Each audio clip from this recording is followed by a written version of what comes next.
हम गुंजन चौधरी मैथिली गुंजन चैनल पर एकटा हनुमान जी के गीत प्रस्तुत करऽ जाइ छी। गीत के अहाँ सब अंत तक जरूर सुनब। जय हो माता अंजनी के सुंदर पुत्र लालन हो लाल। जय हो माता अंजनी के सुंदर पुत्र लालन हो लाल। कौन हाथ में गदा बिराजे, कौन हाथ पर्वत हो लाल। कौन हाथ में गदा बिराजे, कौन हाथ पर्वत हो लाल। जय हो माता अंजनी के सुंदर पुत्र लालन हो लाल। जय हो माता अंजनी के सुंदर पुत्र लालन हो लाल। दाहिन हाथ में गदा बिराजे, बामे हाथ पर्वत हो लाल। दाहिन हाथ में गदा बिराजे, बामे हाथ पर्वत हो लाल।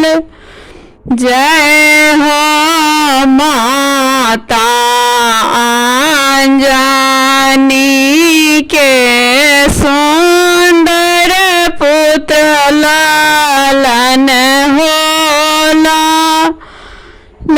जय हो माता अंजनी के सुंदर पुत्र लालन हो लाल। कौन कन्हा पर राम बिराजे, कौन कन्हा लक्ष्मण हो लाल।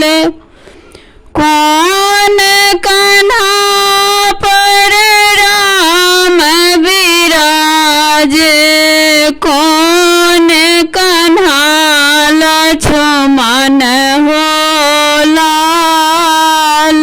जय हो माता अंजनी के सुंदर पुत्र लालन हो लाल। जय हो माता अंजनी के सुंदर पुत्र लालन हो लाल। दाहिन कन्हा पर राम बिराजे, बाम कन्हा लक्ष्मण हो लाल। दाहिन कन्हा पर राम बिराजे, बाम कन्हा लक्ष्मण हो लाल। जय हो माता अंजनी के सुंदर पुत्र लालन हो लाल।